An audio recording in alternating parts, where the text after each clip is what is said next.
bonjour à tous. Ce matin, nous sommes avec Moutar Salim, directeur de l'ARS Délégation de Mayotte, et Patrick Boutier, responsable du pôle offre de soins à l'ARS. Messieurs, bonjour et merci d'être avec nous ce matin. Bonjour. L'ARS Océan Indien, délégation Mayotte, a donc organisé pour la première fois ici une journée d'information de la promotion de l'exercice coordonné des professionnels de santé. Alors, pour les profanes que nous sommes, c'est quoi un exercice coordonné des professionnels de santé? C'est tout simple, ce sont les professionnels de santé qui se sont décidés un moment de coordonner leurs exercices, leur façon de travailler ensemble, et pour rendre la santé plus accessible à l'ensemble de la population de l'île. Donc, c'était une réunion, c'était un colloque entre professionnels? Voilà, non, ce n'était pas un colloque entre professionnels. Le travail émane déjà depuis 2017, on commence à travailler dessus, parce que tôt ou tard, on s'est rendu compte qu'on ne peut pas être isolé dans son coin en tant que médecin, isolé dans son coin en tant que sage-femme, isolé dans son coin en tant que kiné. On a tous intérêt, à un moment donné, que les gens s'associent, parce que la santé, ce n'est pas simplement le fait d'aller piquer les gens ou d'aller donner des comprimés aux gens, mais la santé, c'est aussi l'échange de l'information, le traitement de l'information autour du patient. Voilà. Lorsqu'on sait que le patient, ce patient-là a telle pathologie, l'autre professionnel le sait, c'est plus facile qu'on puisse soigner. Voilà. Donc c'est ça l'exercice coordonné. Donc on a organisé ce samedi 1er décembre 2018 le premier séminaire, parce qu'on dit premier extrait, parce qu'il y en aura d'autres qui vont arriver au fur et à mesure, pour que chaque année, on puisse toujours améliorer notre façon de travailler ensemble. Et les conclusions de ce colloque, puisque ça a duré quand même une journée, qu'est-ce qui est sorti de ce colloque? Quatre idées forces sont ressorties de ce travail pluridisciplinaire, si je peux le dire. La première, c'est, en tant qu'institution, c'est que l'ARS doit être beaucoup plus présente sur l'accompagnement. Elle doit développer son animation territoriale. Elle doit être beaucoup plus présente sur son accompagnement, sur l'information qu'elle doit donner aux professionnels de santé. On accompagne l'ensemble des projets de maisons de santé ou de regroupements qui peuvent prendre plusieurs formes. Voilà. Ça, c'était la première idée force. La seconde, c'est de dire qu'il y a des métiers nouveaux qui risquent d'émerger de ces exercices, de ces modes d'exercice regroupés, et notamment ce qui s'appelle les coordinateurs des maisons de santé. Voilà. Donc c'est le besoin d'affirmer ce métier, c'est le besoin de mettre en place une formation, et c'est le besoin de mettre en place une véritable fiche de poste. C'est un vrai métier que de faire du lien entre les professionnels de santé pour améliorer le parcours, même que d'un patient qui serait assez complexe. Le troisième point, ça serait il est plutôt réglementaire, c'est le fait qu'il n'y ait pas de médecin traitant, la possibilité d'avoir la reconnaissance du médecin traitant à Mayotte. Ça bloque bien évidemment certaines rémunérations. Et il y a ce qu'on appelle l'accord cadre interprofessionnel auquel les exercices regroupés peuvent prétendre. Eh bien, il y a des freins sur ces accords, et ça nécessitera une évolution réglementaire. Néanmoins, l'ARS peut trouver des accompagnements pour soulager les professionnels dans cet accompagnement. Alors, donc, si j'ai bien compris, la situation est en train d'évoluer, en tout cas par rapport à ces exercices coordonnés qui commencent à s'appliquer. Est-ce que, Moutar Salim, c'est en lien avec le fait que l'ARS Mayotte va devenir une structure à part entière en 2020, que tout cela s'accélère aujourd'hui? Bien sûr, puisque l'ARS Mayotte qui va arriver, ça sera une nouvelle agence, bien sûr. Et qui dit une nouvelle agence, dit une nouvelle politique. Bien sûr, qui dit une nouvelle politique, dit de nouveaux projets. Et parmi ces nouveaux projets, c'est la coordination des exercices de santé. Et l'ARS Mayotte de demain, c'est une ARS de proximité. Edouard Philippe l'avait bien, le 19 avril, l'avait bien dit. C'est une ARS de démocratie sanitaire, c'est-à-dire l'usager aura pleinement sa place. C'est dans le cadre des exercices coordonnés, mais c'est une ARS aussi d'équité et d'éthique. Donc c'est une ARS qui se positionne sur des valeurs. Et là, en regardant ce que nous avons fait samedi, nous sommes appuyés sur une valeur très connue ici à Mayotte. C'est la valeur de la solidarité. C'est des professionnels qui sont solidaires ensemble pour exercer leur métier. C'est une des valeurs clés de Mayotte, la solidarité. Et voilà, on l'a translatée dans la santé pour qu'on utilise cette valeur pour mener à bien la santé au plus près de la population. Je vous rappelle, André, qu'il y a une expression mahoraise qui est magnifique, que j'admire, cette expression. On dit toujours « Oudjama, Oudzaloulou », c'est-à-dire de l'union, on est toujours une perle. C'est-à-dire, à partir lorsque vous marchez tout seul, certes, vous allez plus vite, mais lorsque vous marchez unis en groupe, vous allez plus loin. C'est ainsi qu'on va conduire notre action dans l'agence de santé.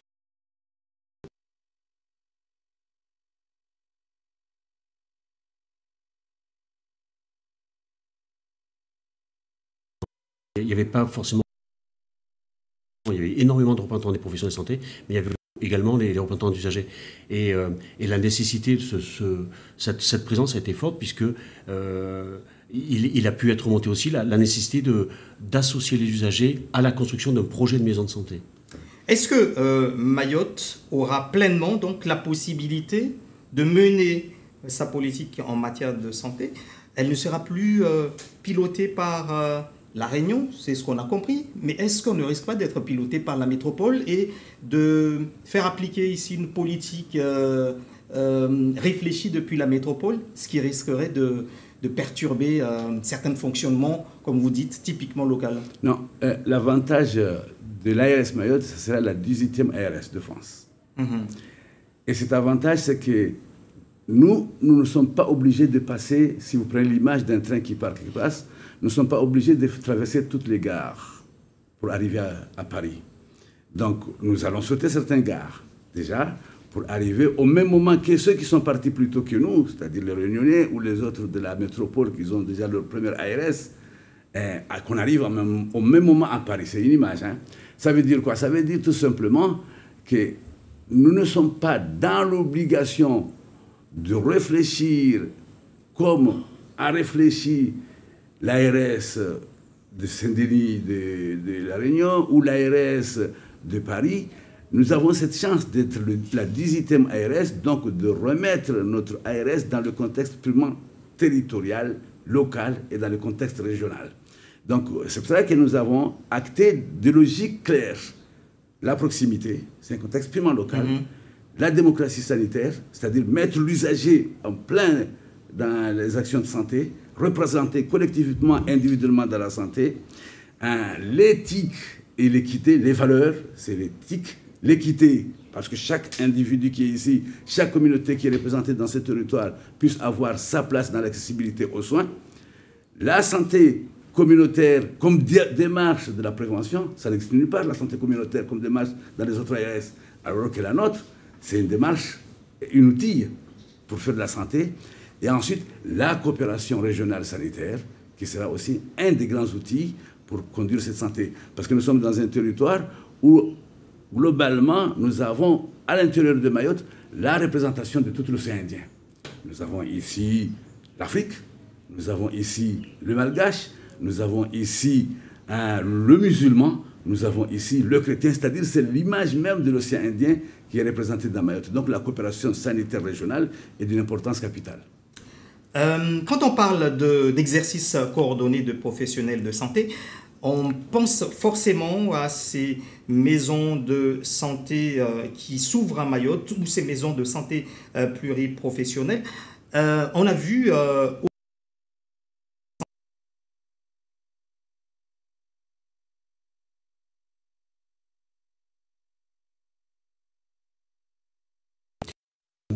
Donc en fait, à la base, ça s'appelle des équipes de soins de proximité. L'équipe de soins, l'ESP, l'équipe de soins de proximité revêt plusieurs formats, plusieurs formes de modèles d'exercice. Il y a l'exercice salarial. Donc là, on va être plutôt sur des centres de santé. L'ensemble des professionnels qui travaillent dans un centre de santé, réunis autour d'un projet de santé, c'est exactement le même. Ils ont ce qu'ils appellent un accord national avec l'assurance maladie. Et l'ensemble de ces professionnels-là seront des salariés du support juridique qui englobe cette structure. Les maisons de santé pluriprofessionnelles sont le versant de ces centres de santé, mais pour un exercice uniquement libéral.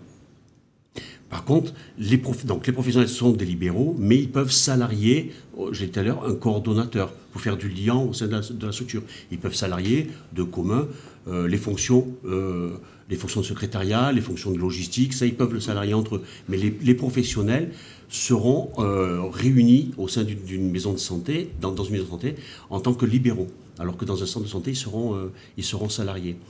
Sinon, le projet de santé est quasi identique. Un centre de santé peut être polyvalent ou bien à pure spécificité clinique. C'est le cas de Onakia, qui est plutôt sur l'ophtalmo, l'ORL voilà, et l'ortho.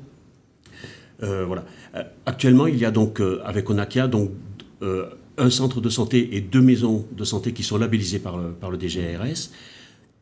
Nous avons un 3e projet vers Ouangandi qui devrait, je pense qu'il sera labellisé très prochainement. C'est un projet que nous accompagnons depuis plus d'une année en tout cas. Donc on devrait le labelliser prochainement. On attend juste le montage en support juridique. Voilà, il y a encore des relations, un accompagnement qui est fait avec ces professionnels. Et puis nous accompagnons aussi les professionnels de santé de Chirongui, de Petite Terre pour l'instant, mais également sur Combani. Après on a...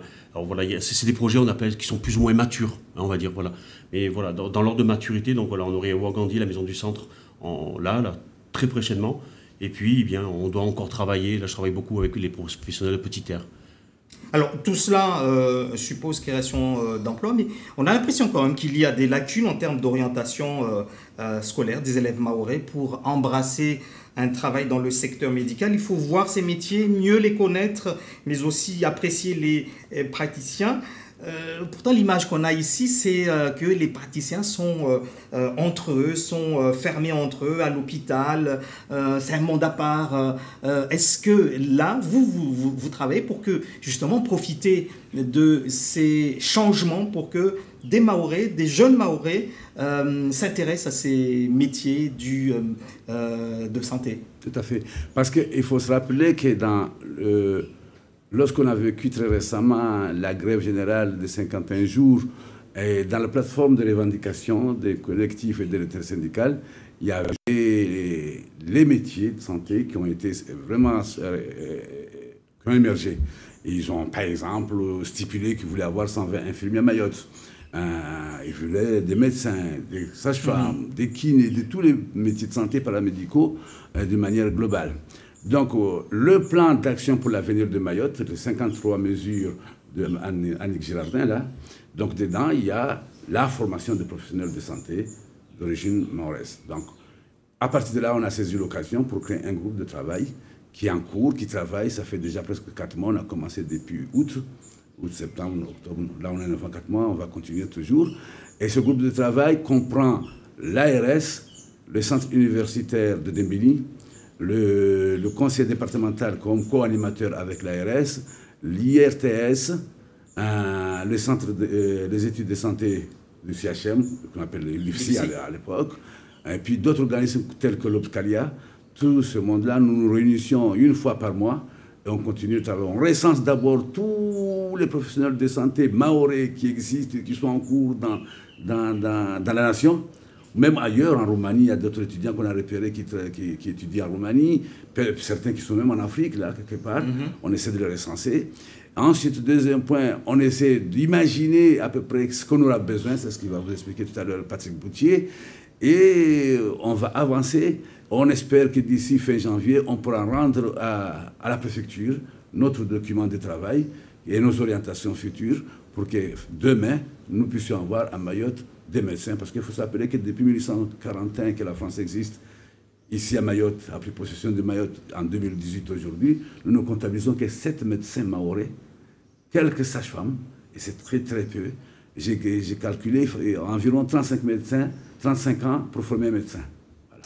Pour finir, est-ce que vous allez accompagner l'installation d'infirmiers libéraux, comme vous accompagnez par exemple l'installation de centres de santé ici à Mayotte? Oui, bien évidemment. Pour compléter ce que disait mon directeur, M. Moutard, faire venir des médecins, c'est aussi, enfin, c'est un ensemble de convergence. C'est à la fois le travail avec les élus, avec les collectivités, mais c'est à la fois le travail avec les professionnels. C'est-à-dire, c'est donner aux professionnels, à l'ensemble des professionnels de santé, de cette forme de lien, voilà, qui soit bien, qui soit mieux dans l'activité de leur profession. C'est aussi développer, leur donner la possibilité de développer leurs compétences professionnelles. Et donc, c'est investir dans ces formations, justement.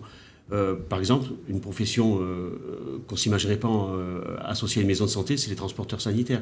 Les transporteurs sanitaires peuvent très bien s'associer à un exercice regroupé sur la facilitation de transport des patients. Et par exemple, on s'est rendu compte dans ce groupe de travail qu'on manquait d'ambulanciers, de diplômes d'ambulanciers. Et bien, dans ce cadre... Voilà, et tout cela, donc, venir vers l'ARS pour mettre en place tout cela. Merci à vous, merci d'avoir été donc avec nous ce matin. Dans un instant, le journal Homme Maoré avec Mona Saindou. Bonne